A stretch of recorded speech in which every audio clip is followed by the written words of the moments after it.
So that's the interesting thing, Sammy. There have been years where I've been confident where the Bears didn't deserve that level of confidence from me. And I gave it to them and I gave grace. This year, when I should be at my most confident is when I feel a little bit nervous. If I'm gonna be real with you, there is a part of me, it's nagging at me. There's a little bit of nervousness. I think because the stakes are so high. I think that's the biggest thing. There's other years where you're like, hey, if we lose, we're the same old Bear, blah, blah, blah. I think now there's like a real expectation. And not only a real expectation, but a real like belief that this team should be in the playoffs, should be in the playoffs. As I sit here and I watch football, and I watch a lot of football, you cannot tell me that this Bears team doesn't deserve to be in the playoffs. Now they got to go out and win it. I guess that's a better way to put it. You got to go out there and win it. You got to earn it, all that stuff. You can't tell me that there is a team out there who you're like, well, they're way better than the Bears, because there isn't. There just isn't.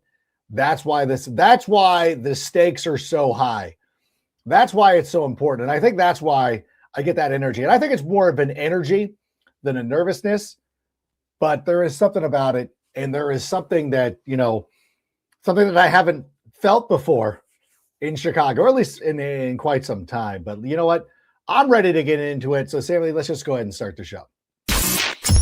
Turn up your volume. Because you're about to listen to The Sick Podcast with Adam Ray. It's Hester trying to work it back to the middle. Gets past the first wave, and here he goes. It's Hester inside the 30. Hester's going to take it all the way for a touchdown. And no flag, 92 yards. The sickest Chicago Bears and fantasy football podcast. Sports entertainment like no other. It's gonna be sick. It's Wednesday night. You know what that means? It is time for another episode of Take It to the Rank, the second time in 3 weeks. It is Packer week, and for the first time in a long time, there is a growing belief that the Bears are going to go out there and win this game. And here to break it down, as always on Wednesday night, our co-host from CHGO, coming to us live from the CHGO studios. We're making him work from his work. Greg, how are you living? I'm living good. Yes, you're making me work from my work. I guess I'll do some work today. It's not really work when you're talking about the Chicago Bears and talking about the playoffs. It's been doing this full time now for about 3 or 4 years, and to be at this point after a 10-game losing streak last year. I think the first year we started, they were on like a 14-game losing streak. I'm where my feet are. I'm keeping myself where my feet are and appreciating this moment. It's exciting. It's as nerve-wracking as it is exciting. I can't wait for Saturday to get here. And it's just, the vibes are unbelievably high here in Chicago. The sun has been out the last couple of days. It's creeping towards 50 degrees today and tomorrow and even Saturday. So now I'm like summoning the sun gods to melt all this snow away, and let's get to Saturday and see what the Bears can do. It's interesting. I was thinking about this earlier today. Last year, the last game that I went to last year was the one in Arizona. Subsequently canceled my trip to Santa Clara after this. And so I was thinking about this. I was a little under the weather when I flew out to Arizona last year. One of my ears became plugged. It was such a miserable experience after meeting you and hanging out with everybody. From the time the game kicked off to the water not working in the press box restroom, through everything, coming back from that trip, feeling like garbage. I flew out to Chicago on Saturday. It is 20 degrees here it's 70 degrees here in Southern California to you Americans. So it's 7, and I go to Chicago, land, Nick picks me up. I'm wearing a hoodie I'm wearing pants, but I'm wearing a hoodie. I'm fine. Went to that game. My feet got a little cold. That was the only uncomfortableness that I had. I feel great. I'm like, it is 1 year so much has gone on, and I feel amazing. Like, I know I was talking a moment ago about the nervousness, but I think it's a nervousness that I would get, like, if I was going to go perform at the Brea Improv. Not that I'm worried about what I'm going to do, but you never know what's going to happen. It's so, I cannot explain to people. And being in Chicago, what a beautiful town. What a beautiful, that's just walking around and seeing people happy and being so excited to talk about the Chicago Bears. How do you contain yourself every day, Greg? Right. I mean, I think that's a great analogy where you talk about that nervousness of when you're going to go to the Improv. Like, you've prepared for that moment. You know you can do it. You know that you've done a great job and you're going to do a great job. But there's that nervousness of, I just want to get there so I can execute it and be done with it. And I think that's what this Bears game is here on Saturday. Any kind of nervousness is more of an anticipation, excitement, because I think this Bears team knows they're capable of winning this game. They've prepared for this moment. They are ready for this moment. This isn't a fear of, oh, we're going to lose. This is a fear of, this is more of a excitement of, let's get to game day because we know we're ready for this moment. So how am I getting through this? I don't know. Like, we're just grinding through each day and, having fun talking Bears every day. So it's really not much. You've got Seahawks, Rams tomorrow to help move the time a little faster. That's going to be, for the top spot of the NFC, and then we'll have to wait and see. But Saturday's a short turnaround, and we're already starting to get some information on who may or may not be available for either team. I'll say this much.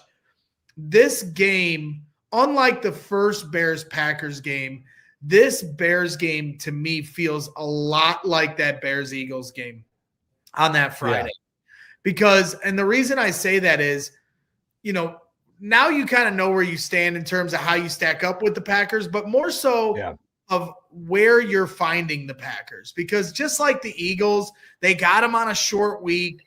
They kind of got them in a good spot.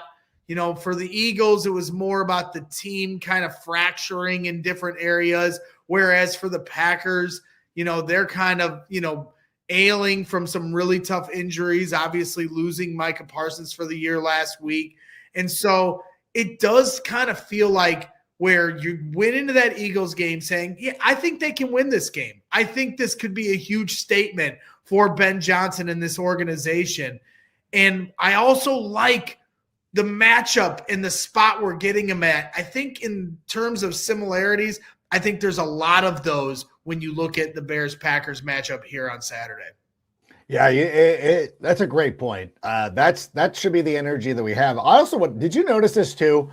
And when the Bears were running off the field, and you watch on social media, they grab the thing. It's Chicago. I love the "it's Chicago" thing. I know that if Matt Eberflus did one thing, and somebody was crediting Matt Eberflus, I think it's the social media team that started the it's Chicago.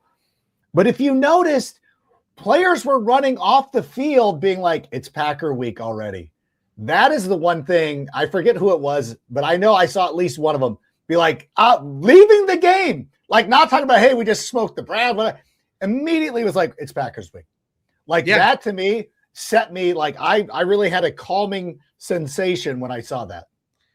Yeah, no, and it's funny because I was kind of the same way when we did our post-game show against the Browns. There were some viewers that were frustrated with me because like 5 minutes into the show, I was like, well, there's not too much to talk about with this Browns game. It's Packer week. And maybe that's because I'm like kind of where, in terms of the way the team's looking at it, like all we care about now is the playoffs. And sometimes you do got to be where your feet are and like, appreciate what the Bears did against the Browns, appreciate the way Caleb Williams played against the Browns and how he's taken the next step in the offense and how they didn't play with their food against, Cleveland and blew them out ultimately. And defense got 5 sacks. There was good takeaways, but ultimately we know what the job is. The job is to beat the Green Bay Packers. And so I appreciate that the players and the coaching staff kind of understand that, turn the page quickly. You have to on a short week, right? Another similarity when you look at that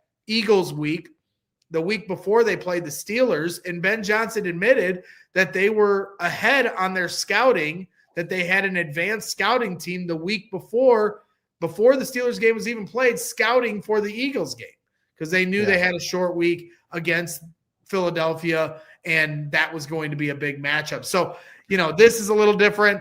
Not too much scouting left to do. The Bears and Packers both know each other very well, and so now it's just about who may the best man win. And, it feels like the Bears have the momentum on their side right now, and Chicago and Soldier Field is going to be rocking on Saturday night. It's the hottest ticket in town. I think cheapest tickets on secondary markets are hovering around $500 a piece to sit at the very top of the upper tank. So people are going to be excited. You got all day to tailgate. You got all day to get all razzed up for this game. It's going to be something. And just so we're all clear on this is Chicago, or it's Chicago, however you want to say it. Tremaine Edmonds. That's a call out to Chief Keef of Chicago fame, the rapper. Okay. So that's a little call out there for that, just so to give you a little clarity on the origins of that. Okay. Of course, I would miss something like that. Like if it was the Adolescents or whomever, the Circle Jerks, Blink 182, one of those bands. That I would catch. That's usually that's my wheelhouse. But if you're ever doing like a trivia night and you're like, hey, we're gonna do a music category. I'm like, okay, somebody pick me up on the hip hop. I got us on the punk and some of the metal stuff. But okay, it's Chicago. I love the phrase and I love the terminology. I love that we've embraced it. And I love seeing everything about that. It's interesting too, because you talk about the health and availability of players. And of course, there was a graphic that was put out the other day about like, hey, the team with the team who has the most players, starters missing games is Chicago. It's the Bears. And of course, Green Bay has to combat that by filling up their injury report with anybody who ever like stubbed a toe. They were literally trying to go out there and put everybody on this. And I said this on the NFL Fantasy Live show earlier in the week, and I'm doing this from a fantasy perspective because I want people to understand what's going on, just so you're ready to go. I said this on Monday or Tuesday, either day. I said, I said it on Monday because there was an injury report on Tuesday. I go, Christian Watson will be a limited participant in practice this week, whether he's playing or not, because Matt LaFleur is going to play this cat and mouse game, whether he might or might not play. So Christian Watson will be listed as limited. Do not take that to mean that he is playing. The Packers are going to try this sort of like mind game thing, and we've seen it already with their injury report. Like, oh, look at our injury report. Again, maybe a little bit of a defeatist mindset, although at the same time, the Patriots used to do that a lot too, because they got dinged for not reporting an injury. And so Bill Belichick went the other way. But I think this is the Packers are trying to be a little of, look at us. This is what we're doing. So that's fine. Do your thing. What are we hearing though about the health and availability of players like Rome Odunze and Luther Burden III? Well, just I'll give you the update on that, but the injury reports did come out for both Green Bay and Chicago, and they are playing a little bit of gamesmanship, in my opinion. Christian Watson did say he felt today. Matt Schneidman did kind of reveal a quote that I could share with you where he said, and this was a quote from Christian Watson saying, "It's feeling pretty good for everything considered, so I think it'll be all right for the game. We're at the point in the season where you got to fight through some stuff, so should be good." So he certainly, I don't think that is a guarantee he's going to play, but as close to one as you can get. He was limited today as a participant. Lucas Van Ness was also limited for them as well. Dontavian Wicks, also limited. Did not participate for people designation. Jaden Reed, he had a personal matter, so not sure there. Another guy that everybody was looking at was offensive lineman and right tackle Zach Tom with a back and knee, did not participate. That's certainly a big one if you watch that Broncos Packers game. As soon as Zach Tom came out, might as well have been the Bears. Yeah, the floodgates opened up when that happened. Josh Jacobs also did not participate, but last week felt like he might not play in the Denver game, and then he went out there, but he's been ailing through some things. So it's certainly interesting. And I did bring up the stat the other day, how teams have struggled after they've played both the Bears and Broncos.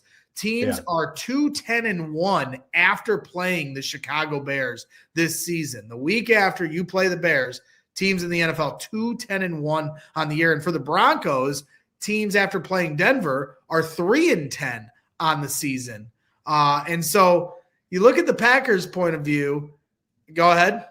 2 of those wins were the road one. Only one team has won the following week after playing in Denver, and that was the Kansas City Chiefs. Right. And so you add that all together. I mean, that doesn't guarantee anything. I certainly think it's a notable stat. But at the same time, it is unique, in my opinion, in that regard, because the Packers are the only team to play these 2 teams back-to-back weeks.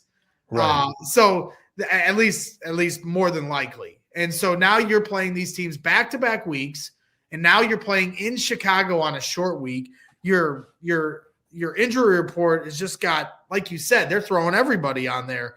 On the Bears side of things, who certainly have dealt with injuries all year as well, Luther Burden and Rome Odunze, everyone has their eyes on them. And so from that standpoint, they were both listed as non-participants, did not participate in practice here today. Luther listed with an ankle, and then Rome, as we all know, with his foot, who had to miss. Somebody that was added late to the injury report later on was DeAndre Swift, who was then designated as limited participant with a groin. He's been kind of going through things, but then able to play on game day.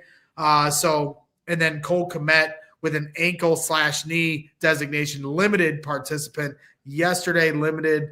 I just want to make sure I got this right. Limited again today as well, but somebody that certainly fights through things. Another person to keep an eye on is Tremaine Edmonds, who a couple days ago, they opened up his 21-day window designation on his ability to return to the team. He's been limited the last 2 days in practice, but I don't think that that's a guarantee that means he's trending towards playing on Saturday. A lot of times when a guy is returning from IR, they'll open up his window. He'll be limited for like a week, and then that next week is when you start to get your antennas up if he's going to be able to play. So I would anticipate Tremaine will sit out one more week and then maybe be ready for that San Francisco 49ers game.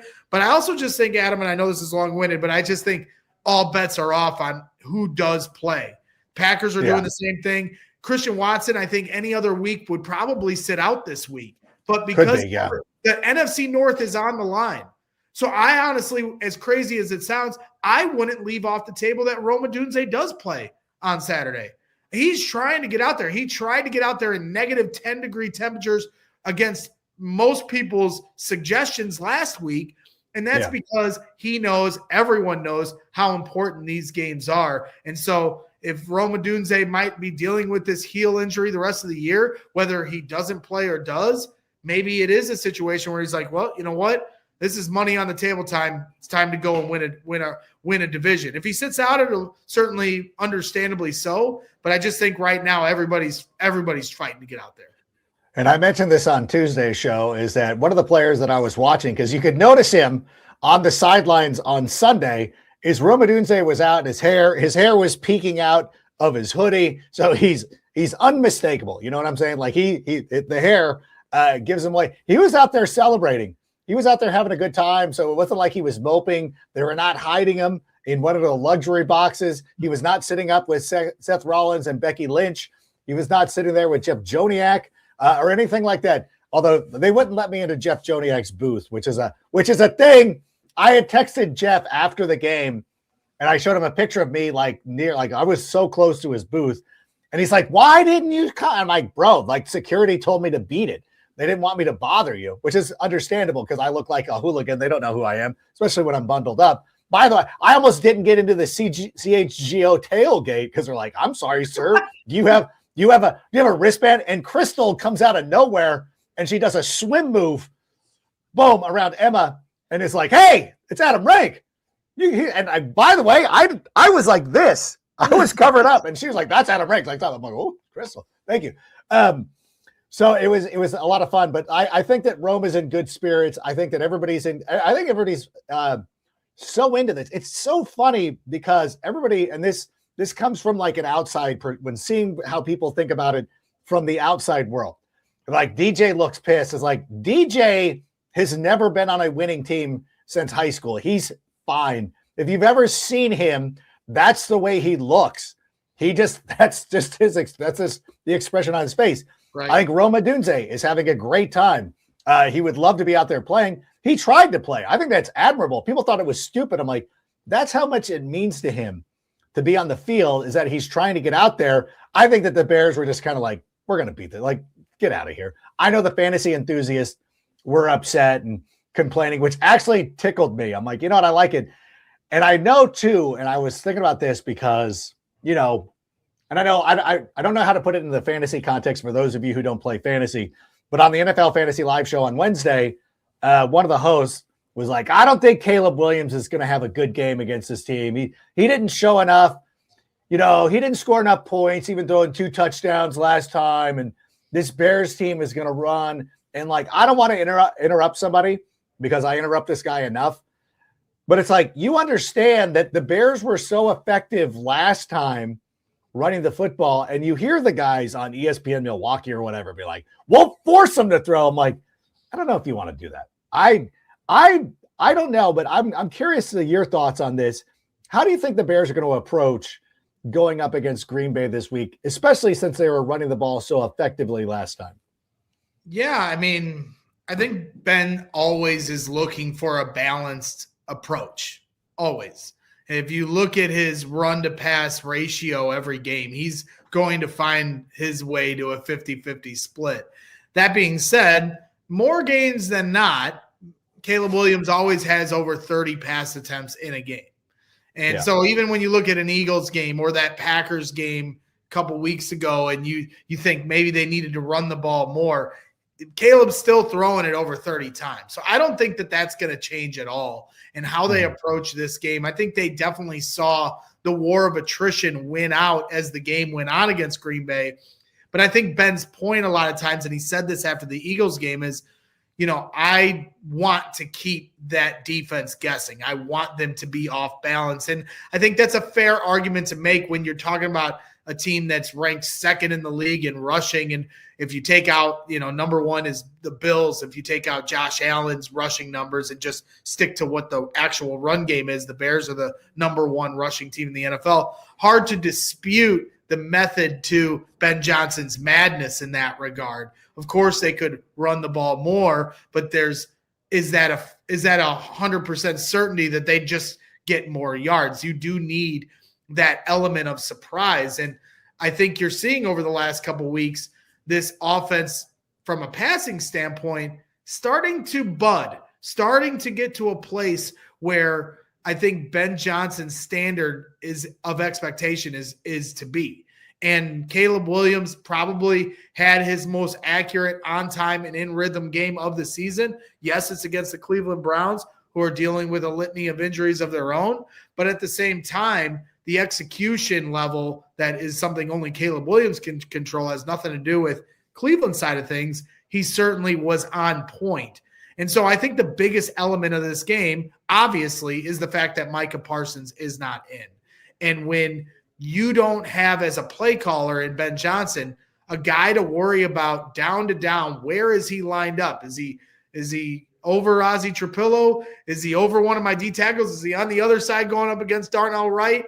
I think now you're going to get a little more of a predictable look from Green Bay on a down-to-down basis. Because let's face it, there's nobody out there that is like Micah Parsons. You can't replicate what he brings to the table. So while I think it'll be, you know, a better day for Ozzie Trapillo and others because they don't have to deal with Micah, I think the bigger impact is Ben Johnson as a play caller being able to be a few steps ahead of the game now, because you don't have to continue to play this game of chess of where Micah Parsons is. So I actually think you're going to probably see them throwing it more than Bears fans are anticipating, because we all adore this run game the way we do. Yeah, it is something that, you want to get any little advantage. And when two teams are as evenly matched as the Bears and Packers are, anything that gives you a little bit of an advantage, whether it's predictability, in terms of scheme or personnel, Ben Johnson is going to be one of those coaches that goes out there and exploits it. We've seen it time and time again, going back to his time at Detroit. And I want to remind everybody that if you're unable to go to the game, and as Greg mentioned, the tickets are going to be a hot commodity, already are this week. If you want to find a fun place to watch the game, I recommend Twisted Shamrock, the place to be for Chicago sports. And it's not just the Bears, whether you're a fan of the Bears, Bulls, Cubs, White Sox, Blackhawks, Sky, Fire. If you want to go out there and watch WWE, I'm sure they're going to show AEW tonight. If you would go in and ask them, I'm sure John would be like, fine, I'll turn on Dynamite. You got to go to the Twisted Shamrock. It is such an immaculate place. I have been talking about the old fashions for quite some time. I had a bunch of people who had never had it before. We had Pat the designer, Brendan Shagrew, even our guy Nick Rohde. They're like, all right, we got to try this. Nobody was disappointed because at the Twisted Shamrock, they make the best old-fashioned this side of the Mississippi, dare I say, the nation. They've got huge TVs. They got a private party room upstairs. Didn't get to enjoy the outdoor patio this time, but I'm sure that I will when I return there in the summer, maybe even sooner. Because, there could be a playoff party in our future if things go well and things start trending in that direction. So a lot of cool things. I do want to take a moment, though, because I saw some of the ridiculousness that goes on in the world. They're always trying to move the goalpost with Caleb. And they're like, he does this, whatever it is. Now we run too much play action. Like, when does it end? Like, when does it stop? What is it? Why? What now? Okay, too much play action? The Rams run play action. Like, why is Caleb the only guy who gets dinged for having a coach that's trying to coach him up? Well, you're 100% right. It is called moving the goalpost because prior to the season, the knock that the detractors or naysayers or doubters would say is that Caleb won't fit with Ben Johnson because he doesn't run play action. He doesn't get under center. He doesn't turn his back to the defense. He has to be in shotgun. Well, now that he's one of the most productive quarterbacks in under center, in play action, now it's, this is play action because they have to do those things or else Caleb can't operate as a quarterback without it, in or outside of the pocket. And we all know who's saying these nonsensical things, and that's Ben Brust, former Wisconsin Badger, current ESPN Milwaukee host, and also former diehard Chicago Bears fan.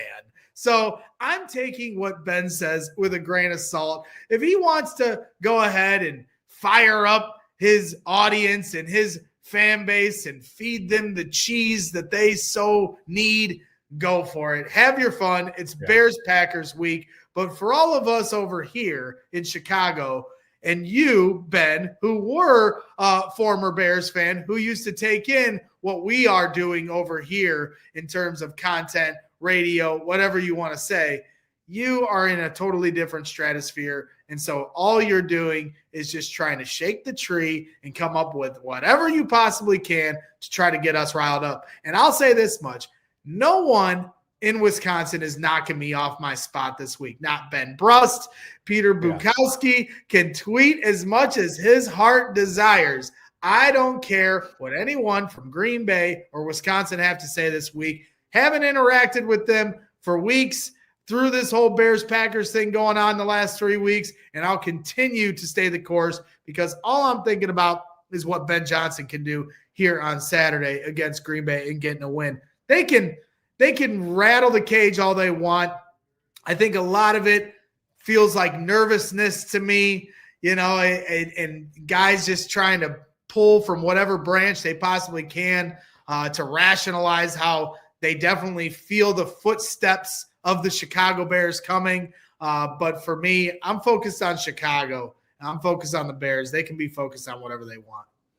Yeah, there's a thing when with you see with analysts, and whether they're former players or whether they're just statistical gurus or whatever it is, a lot of times, and this has never been my approach, and I've seen people do this, for instance, we were sitting there today talking about Tua Tagovailoa, who's been benched against, who's going to be sat for Quinn Ewers in Miami.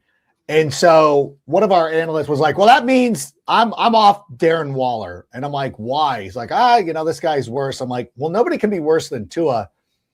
Well, just tell me what the numbers are last year for Jonnu Smith when Tua wasn't the quarterback. And so Kendall Mursky, who was one of our research guys, went in and looked. He goes, Jonnu was a much worse player without Tua than he was with him. And I'm like, okay, fine. I'm not sitting here trying to change it. I was allowing the information to play itself out, and I will deduce it from the numbers or anything like that. A lot of times these people were like, you know what? I want to poop on this player. Give me stats that back up my already baked in bias instead of just sitting there. Like, it could be fine. Like, if these, and I know it probably doesn't, you don't want to use a lot of nuance with Milwaukee fans because, Milwaukee fans I don't mean this in a bad way. They're not bright. They're not, I don't mean that in a bad way. Milwaukee has a lot of nice people. They're just not bright. Like, they could have gotten out of Milwaukee and Wisconsin a long time ago, haven't figured out a way to do it. So it's great. So they're nice people, delightful. They'll give you a bratwurst, 100% salt of the earth, great people, just not bright. It's fine. Like, and I don't think it's bad to say that. Like, it's okay. Like, it's fine. Like, I love my son. I don't want him to drive my car. Like, it's fine. Like, it's okay. We can do it. He's 7, but still, it's just one of those things. And it's like, I don't want to inundate Milwaukee people with too much facts and information because a lot of time they're going to reject that.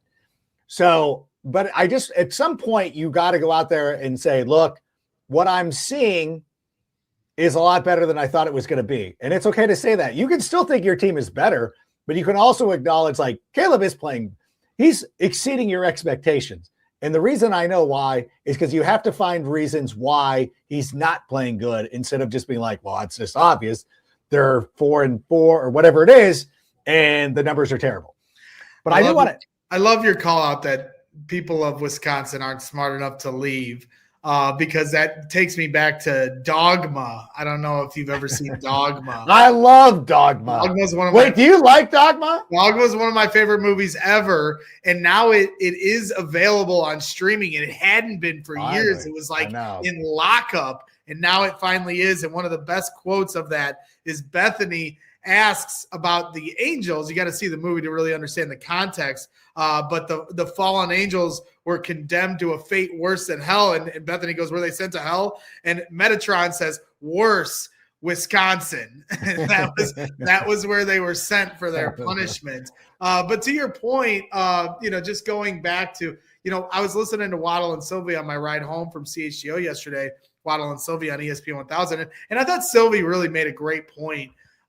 He said, if looking at this game and looking at it through a Packers fan's lens, like, I think the one thing that holds true is if you can't beat them now, like, you better get them now, because going forward, it's going to continue to get harder. So, like, I think that is another really good point of looking at this rivalry. Like, the Packers got them a couple weeks ago in Green Bay, tip of the cap. It was a great game, hard fought on both ends. Bears had an opportunity at the end to get in it, tie it, maybe even win it. But now you get here on Saturday, and you're hurting without Micah Parsons, but ultimately Jordan Love is still playing like a top 5 quarterback in this league, and you are the better team, right? Opening Vegas books going into this week, you guys were the road favorites. And so I know the lines have kind of moved since then, but at the same time, you guys are the better team, right? That's what you guys have flexed all year. And it can't just be, we lost Micah Parsons and we're now not the better team. If I'm Green Bay, I'm not thinking that. Maybe they are. I don't really know or care. But if you're not going to beat Chicago this Saturday, that has to give you concern here going forward. And hey, it might be, when you talk about going forward, a lot sooner than we all think. And this might be not just a next year conversation, but this team might meet again here in the playoffs just a few weeks away. And we might be talking about a third matchup in essentially a month span, which really never happens. So this rivalry is really amped up. It's going to take it to another level here on Saturday and might go to all new heights when we get to January potentially. Yeah, it's one of those things that, if the Bears, as they're on the trajectory to being the number one seed, if Green Bay sneaks into the playoffs, wins their opening round match against, I don't know, the Rams or the Seahawks or whomever, and is the 7th seed, they might be coming back to Chicago in a couple of weeks for a play. No, I'm just kidding. But like the point stands, like at the beginning of this season, everybody said this was a Super Bowl roster, and the Bears would be lucky to win 4 games. That was what you all said to start the season. I know, and now you're trying to be like, well, we're injured. Like, no, this is the thing, though. You guys were so far ahead of the curve. And you know what? The Bears really haven't started and I know that I had mentioned this and I had gotten into it. I was like, we're 13 games into a rebuild. And somebody goes, this is year 4. I'm like, okay, like, honestly, it's year 40 since Super Bowl 20. So it's been a 40-year rebuild. But this is the 14th game of Ben Johnson's tenure in Chicago. The defense is going to look a lot different next year, which is, again, another point of like, I hope you get us. I hope you get us when you do, because you look at what the Bears brought in this year. And I think I want to talk about 2 players right now that we have to have a real conversation about. Number 1 is, nope, I'm going to save that. Number 2 is going to be Luther Burden III. The plays that he made where he sits down, and I know Ben Johnson was asked about this, like where he sat down, it was a design play that he turned into a chunk play. There was another one too, where he was running towards the south end zone, where he was doing the stop like a running back, like whoop, like if Chris Berman was doing the highlights, would do the whoop, whoop, did it twice. And I'm like, I watched that play and I said, this guy is going to be a superstar. I'm bummed that he got dinged up. He hurt his ankle, but I think this guy is on the cusp of being like, I don't care what I'm like a Puka Nacua, Amon-Ra St. Brown. This is what he's going to be for the Bears for the coming years. I am that convinced Luther Burden III is going to be that guy. Well, that's certainly a high expectation you're putting on. I mean, if you watched Puka Nacua last week, that was an unbelievable display he put on against the Lions. Luther Burden has an immense amount of talent, no question about it. And between him and Colson Loveland, they display the best hands on the team. And all it really came down to for Luther here this season was, fighting in to get reps and catches and snaps over, a pretty deep wide receiver room with Rome Odunze, DJ Moore, Olamide Zaccheaus, who felt like a security blanket of sorts at training camp, and that certainly rolled over at the start of the regular season. And then Luther starts to take Olamide's snaps as the season goes on. Now Rome is out, and now you can look at him on certain plays as your number 1 option, and you're seeing his route running ability. You're seeing, his quick twitch ability, and that creates separation, I think, that not all wide receivers have the ability to do. So, and then, like you said, that run after the catch on that right sideline to shake 4 guys, on a little play there, like that's the high level ability that this guy has. So I certainly think the sky is the limit. Who his comparison is to, I don't really know if I have a good one. I mean, I love the names you're throwing out there, but that certainly is a high bar. I think ultimately he's just going to be a part of an offense that is highly explosive and widespread. Rome Odunze is not going anywhere. Luther Burden is not going anywhere. If you look at DJ Moore's contract, I know everybody's talking about this, that, and the other, what they can do with DJ. He's not going anywhere. And so I don't think you're ever, from a production standpoint, going to be able to compare any of these guys to anyone, because I just think they're going to have to spread the ball out because of all the options they have. Colston Loveland, Cole Kmet, DeAndre Swift included. Yeah, that's a good point. I don't think that, although when you think of it, like Puka Nacua and even Amon-Ra St. Brown, they both have guys on their teams who go out there and get a lot of production, whether it's Devontae Adams, Colby Parkinson. For the Lions, it's J-Mo. Sometimes it's Isaac Tesla. I'm really just so impressed more and more by watching Luther Burden III. By the way, if you think that this is a Chicago Bears bias type thing, you could go back to NFL.com/Adam Rank. Go back to April, my mock draft with a twist, which is not a predictions piece. It's a recommendation piece. And in that article, you will find that I recommend to the Buffalo Bills, do not leave this draft without Luther Burden III. I was that convinced he was going to be that good. And if Buffalo had listened to me, they're in good shape now, but they probably would be much better off with Luther Burden III. Glad they passed, and I'm glad Chicago got him, which is one of the reasons why I was so excited when Chicago got him. And another player that I was very excited about when Chicago got him, because this was another player that I thought would go well inside the top 10 during the NFL draft. As a matter of fact, in that same article, I believe I had him slugged to Carolina. Yep. Carolina's doing fine with Tedderall McMillan, but I loved Colston Loveland. The other guy that I wanted to talk about, we have to have a serious conversation. That guy, outside of a pass that was overturned, that was an iffy overturn, like, really, there was enough evidence. Okay, fair enough. Catches everything. Colston Loveland catches everything. He is so good. And I know that you had a little fun a couple of weeks ago comparing him to Tyler Warren. Who has Tyler Warren above Colston Loveland at the moment? I would love to know that person. I think Colston Loveland is, again, another player who is on the cusp of taking a huge step in the coming weeks. Yeah, I think this game here on Saturday could be the Colston Loveland game. And I know he had a breakout moment against the Bengals. That was certainly something that put him on the map. But this is something that could etch him into Bears lore. This is a game that's going to be remembered for a very long time, one way or another, right? The last time the Bears and Packers played a game with this level of implication in December was 2013, when the Bears lost to the Packers at Soldier Field with Randall Cobb over the top. We've heard about that game for over 10 years now. We know every single moment of that game, from Julius Peppers and they don't pick up the forced fumble, and then the Randall Cobb at the end, Jay Cutler to Brandon Marshall on the turnaround box out move to the backside of the end zone. Like, that game might as well have been yesterday in Bears and Packers fans' minds.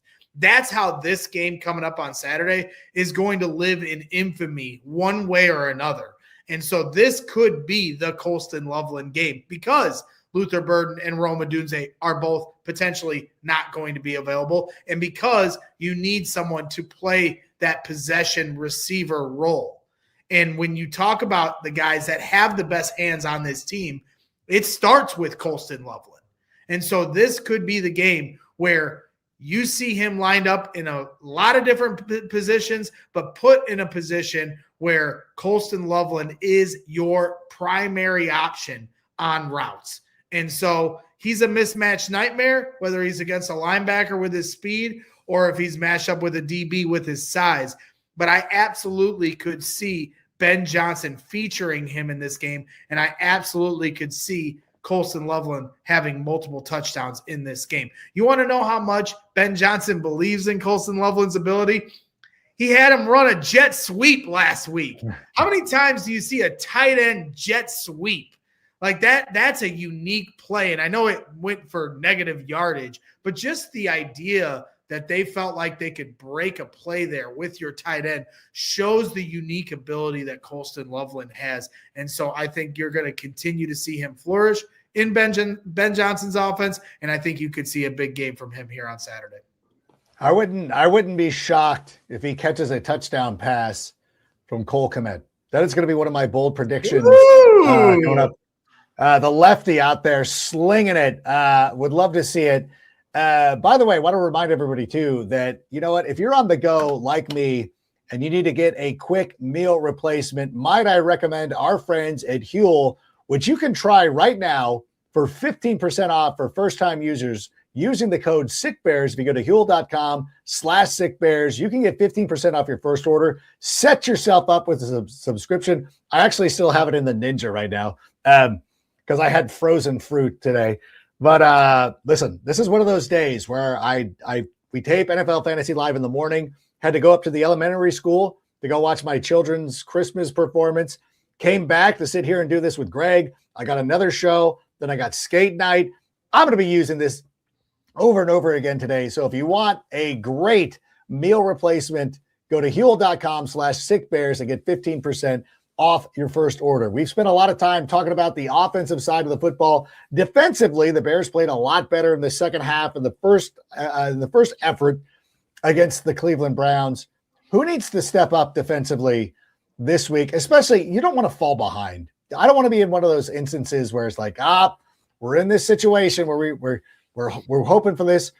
What needs to change defensively to make sure that we don't get off to the slow start, get down 14-3 at halftime in this game? Get to the quarterback. That's the number one job for this Bears defense by any means necessary. It starts with your defensive line, Montez Sweat, Jervon Dexter, Austin Booker, Grady Jarrett, even Tryon Shoyinka, if Dom Rob's available. Somebody has to step up and get to the quarterback. And I understand Dennis Allen certainly will be showing unique blitz packages and C.J. Gardner-Johnson, Jaquan Brisker, and these linebackers, DeMarco Jackson. You see him getting sent to the quarterback last week against the Cleveland Browns. Whoever can get to the quarterback, you got to get home. Because against Green Bay week 1, you're dialing up a 6-man rush, can't get to the quarterback. Now they're beating you for 40 yards for a touchdown. And if the Bears want to win this game here on Saturday, or if they want to win this game without it requiring their offense to put up 35 points, they have to get to the quarterback. If not, Jordan Love is going to continue to put up 30 points on this defense. Nothing's changed on that side of the ball in my eyes. There's a good chance Christian Watson will still be available, even if he's banged up. Jaden Reed has brought that element back to that offense that they hadn't had all season. Yes, they don't have Tucker Kraft, and that certainly has hurt them. But, the one thing I've always pushed back on Bears fans is their lack of respect for Jordan Love. And I understand he's not Aaron Rodgers, he's not Brett Favre, but he's a damn good quarterback. And this year, he's played outstanding, arguably a top 5 quarterback in the league. And I think you saw against Chicago why I say that. He is somebody that isn't afraid when a blitz is coming right down his face to throw a ball into an area with anticipation, with the right kind of float. For all the hero ball, moon ball talk we do with Jordan Love, and there certainly are plenty of throws on tape where you're like, how did that end up being a completion? There's also so many of those little intermediate moon balls that are perfect throws. And so for me, I choose to respect his ability. And I think this Bears defense and this defensive coordinator and Dennis Allen need to also respect that by understanding how important it is to get to the quarterback and how to be careful about how much man coverage you play and how many times you choose to blitz, because he will burn you if you do not get home. So to me, that's going to be the biggest key in this game. No questions asked. Yeah, I thought that he put the right amount of air and perfectly led Patrick Surtain last week. And you could see right there, you're like, that was perfectly placed for Patrick, where he made sure that Christian Watson wasn't able to get it. He led Patrick Surtain perfectly. See, to me, he threw one right in C.J. Gardner's breadbasket too that first game. So he is capable of a miscue, as any quarterback is, but you can't let him get comfortable. Why did Denver run them out in the second half? Yes, the injuries certainly helped. But they got to the quarterback. They got to the quarterback, and in the second half, it just became a free-for-all for Jordan Love. And for the Bears, the last time they played the Packers, how many times did Caleb Williams have to run out of the pocket to make a play? That's not sustainable. You have to be able to win from the pocket as a quarterback, but get to the pocket as a defense if you want to win games. Yeah, and it's one of the things that it's not just playing against Jordan Love. We saw it last week against the Georgia Standards, where they had a pretty good chunk play to Jerry Jeudy, I believe was the guy who caught it. Jalen Johnson got kind of caught in that, and sitting there in the stands and watching it. That's even more frustrating. I watching it on TV is exasperating. Watching it happen in real time, where you're like, oh my God, that thing is in the air forever. And then the guy that I believe, forgive me if it wasn't Jerry Jeudy, the Browns receiver makes the catch, and you're like, how the bleep do we not get to that? But of course, Jalen Johnson makes up for it in the end zone with one of the most incredible interceptions that I've ever seen, to the point, like, everybody's sitting in the section. I was actually the first one who noticed, like, we're celebrating. Something good happened. I didn't realize that he had caught it, but I'm like, oh, and then you're like, well, let's watch the replay. I don't know how Jalen Johnson ended up getting 6 feet in bounds. Like, you think of these receivers who can't get a foot in bounds. Like, Jalen Johnson scooped it from a guy, stayed on the sideline, and like hit his feet, like, I feel like a minimum of 6 times. The point of it being is, like, this is it's such a game of inches. And it's not just obviously Jaquan Brisker was a whisker too late. CJ Gardner-Johnson allowed Christian Watson to catch a short pass and just run free. Like, why is he running for so long? It's like watching the Premier League sometime, where you're like, are you not going to challenge this ball carrier? Also, the tackling on the Josh Jacobs play, where he ran through 4 guys, like, that to me, if you clean that kind of stuff up, like, obviously you want to get to the quarterback. They need to do a better job. They need to be able to do it with 4 guys.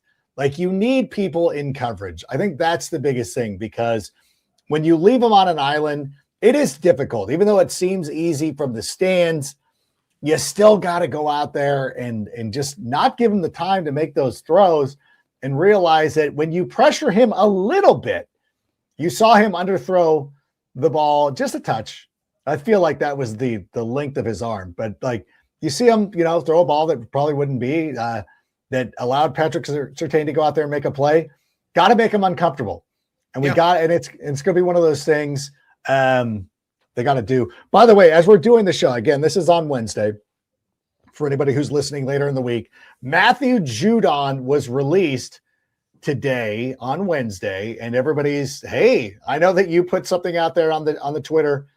I was out there. I will point out the Packers. This is one of the things, though, as much as we're talking, like, Packers were in first place. So, like, that means they have higher waiver priority.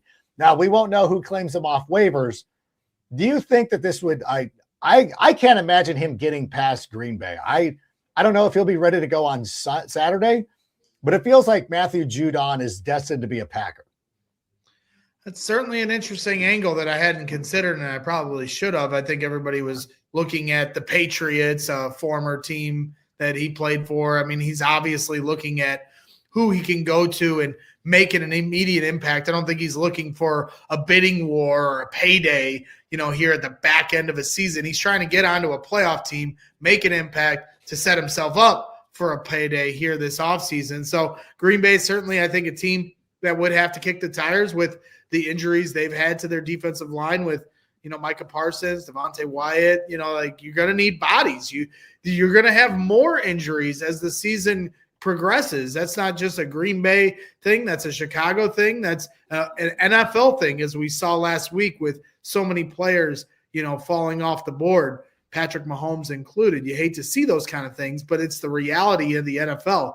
And so, if he makes it to the Bears, I've seen a lot of Bears fans say, no, thanks. I'm sorry, Bears fans.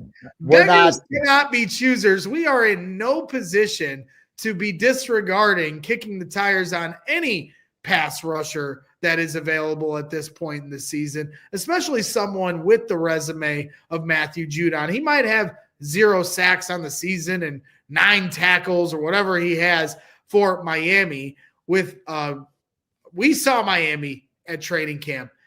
Yeah. Their culture, even all the way back to that joint practice at Hallis Hall, has not been great this season. And so, in my opinion, you can look at what Matthew Judon did this year, and that might be a fair reason to temper expectations of a guy like Matthew Judon coming to your team and making an impact.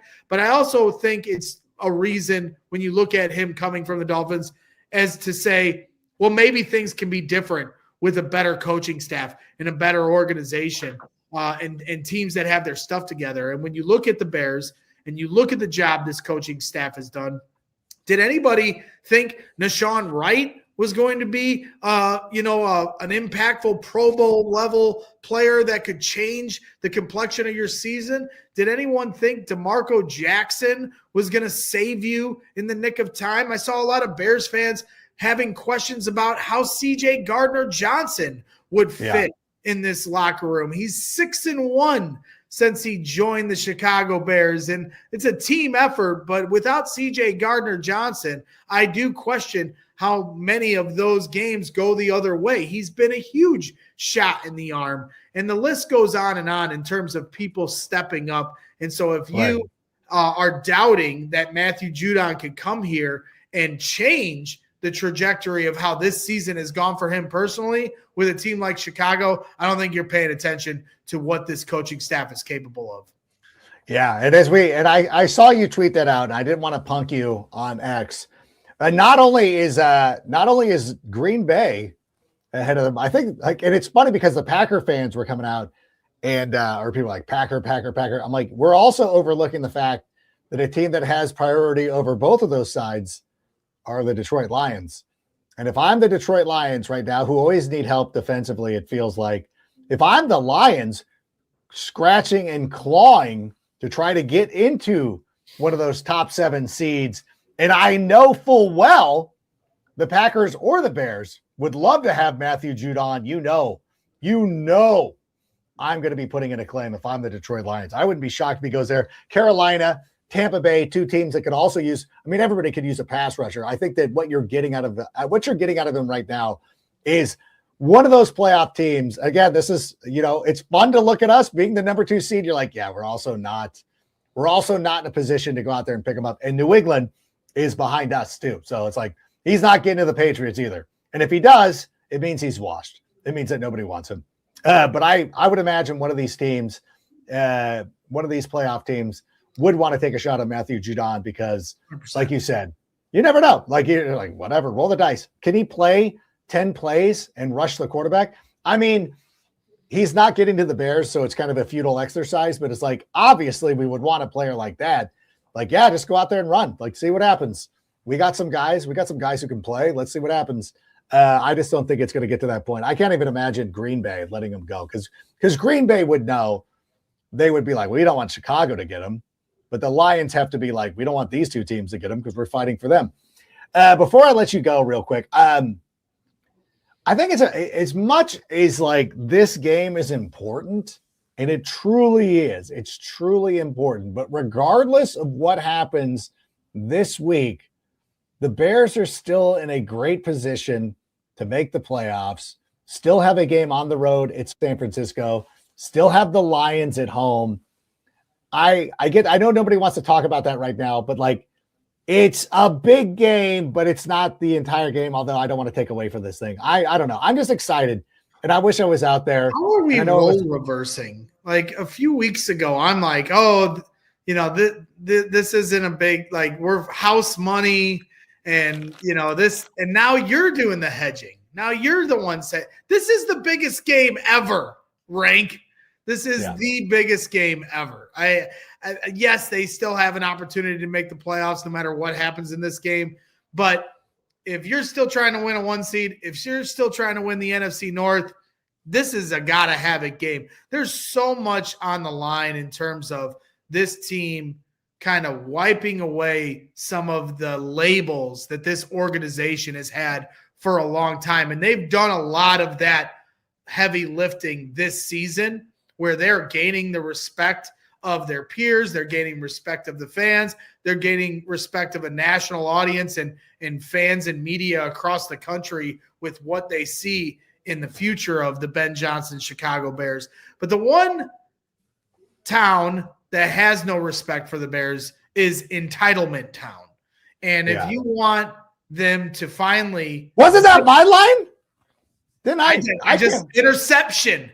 Entitled town, it's time for them to show some respect to what the Bears are doing. And I've seen some Packer fans come across the picket line after the last game because that was a really good game. I think anybody that loves football could appreciate the hard-fought game in Lambeau last time Bears and Packers faced off. But I'm seeing still enough content creators who certainly like to rattle the cage, and still their remaining lack of respect for what's going on here in Chicago. So this is an opportunity for Chicago to kind of, put the stamp on exactly who the Chicago Bears are now and who they're going to be here moving forward. So this is a big game.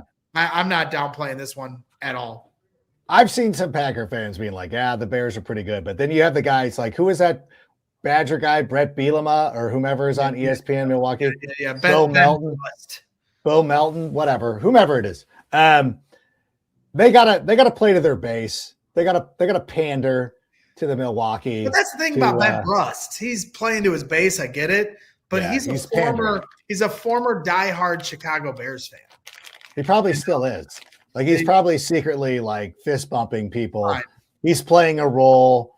It's kind of like, although you see it too much, like Matt Damon and Ben Affleck never play Yankees fans like in any of their roles. They're always like, hey, we're Boston guys. It's like, you're not really acting. Like, I get it. Like, Ben Affleck's great in The Town, and I really love that movie. But it's like, you know what? If you want to make a big deal, like, be a guy from the Bronx and use that accent. You're just being Ben Affleck. That's probably what you sound like when you're not on the air. So I get it. You're not acting. But this guy, what is it? Ben Brust. Ben Burst is out there just playing a character on the radio. God love him. Listen, his family probably likes to eat. So you got to do what you got to do. And then if you ever try to come back to Chicago, like Marcellus Wiley once said, you've lost your Chicago privileges. All right, it was LA, but still, you get the gist of it. Listen, I'm going to let you go. Thanks, everybody, for being here tonight. We really appreciate it. A lot of fun. We had a great time. We're super excited for this. There will be more coverage from Greg. If you want to go to CHGO over the rest of the week, he will give his prediction on air over there. I'm trying to lock down another guest. I want to do another show this week if I can get her, because our friend Cynthia Freeland was like, Bears aren't making the playoffs. I'm like, oh, they're not? Like, let's talk about this. But we'll see if we're able to track her down. But until that time, go follow Greg over at CHGO and all the Twitter spaces he does and all that stuff. All the great content he turns out. It's going to be a fun time. Enjoy this week. And you know what? Bear down. And Sammy, go ahead and play us out. Let's go. And that's a wrap. Hope you don't miss us too much until next time. Follow the Sick Podcast with Adam Rank on YouTube, Instagram, Facebook, Google Play, and Apple Podcasts.